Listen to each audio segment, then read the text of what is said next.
They are one of the biggest consumer advocacy organizations in North America, and we have a Better Business Bureau expert here to answer your questions. Lachelle Yates is joining us to talk about businesses, scams, and so much more. So if you have questions about any of that you want answered, you can text them to us.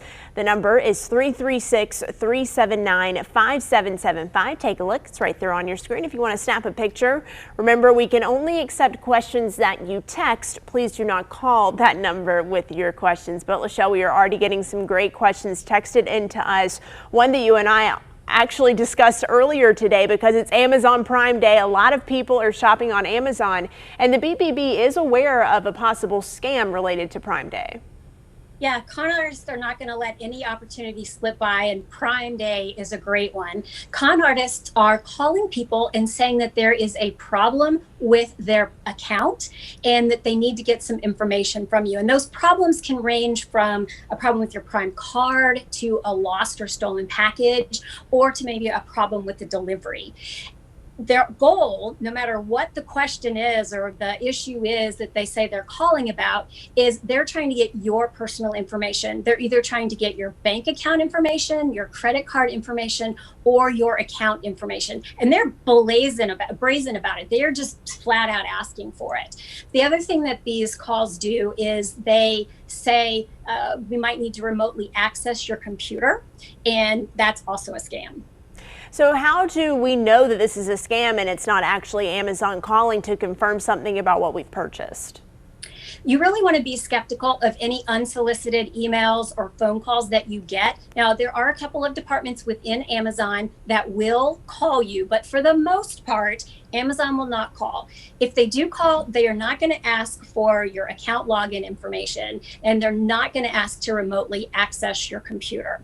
You also just want to be aware of unsolicited phone calls in general being a scam. But again, also, if it claims to be Amazon, they're never going to ask you for like bank account information over the phone either. And last is just ignore anything that says, hey, you've got to call right now. We need you to take action right now. That is always a scam too. That is a classic one. Yeah, and Lachelle, I've experienced this, family members have experienced this, where they've gotten emails that look like they're from Amazon, but if you take a look at some of the fine print, the logo might be off a little bit. It may say it's coming from amazon.com.eu.nc or something crazy like that at the end of the address, asking for that personal information. Have you heard of anything like that? Well, let's say that those are kind of perennials. But the problem right now are these recorded phone calls that people are getting. And so you really want to be careful for that. But always, when you get an email from a company, even if you've ordered something from Amazon recently, you want to make sure that you really look at that email, look at the address that it came from, read it for grammatical errors or, things like that. Because typically there is a grammatical error or two that you'll spot, which can be a good red flag. Yeah. We are actually getting a lot of questions texted into us about spoofing. So I'd love if you could explain what spoofing is, and then we can jump into more of the specific questions that people are texting. Sure. Spoofing is when a scam artist uses the phone number of a legitimate business and they display that on your caller ID. And actually, the Amazon scam, they've been spoofing our phone number, BBB's phone number, which should also be a red flag. If it says Amazon on the phone and it shows up BBB on your caller ID, that's a scam. But that's basically what spoofing is.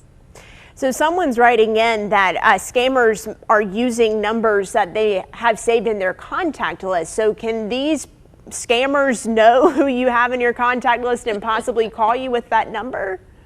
That's a great question. We warn people that scammers now know to use a local area code. And they also are using the numbers and the names of real businesses to try to get you to pick up the phone.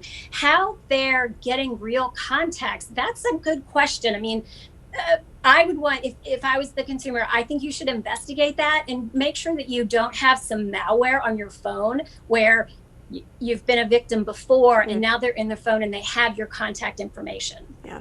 Someone else writing in, you know, my cell phone number has an area code from a place I grew up in the Midwest. They haven't been there for several years now, but scammers are using that area code to call them. So they know what they're doing with this. Is there a way we can prevent getting those spoofed calls to our phones? So you can't necessarily stop the spoof call per se. You can sign up for some of the robocall blocking apps. There are several good ones out there. You can also talk to your carrier about how to block some of these calls. They have some provisions in place as well. And unfortunately, a lot of times what we see are scammers who, you know, once you block one number, then they just use another one to call you. But one good thing to know is if you're getting these calls and, you know, it may say press 1 to take me off the list, don't do it, because all that's done is tell the scammer that this is a legitimate number. It's so frustrating. I feel like I'm dealing with this every day, and so many people are as well. Lachelle, thanks so much for that. Stick around because we have some more questions that we want to get to after the break. Keep texting your questions to the number 33637. Where's that number go? I already forgot it. 5775. We'll be right back.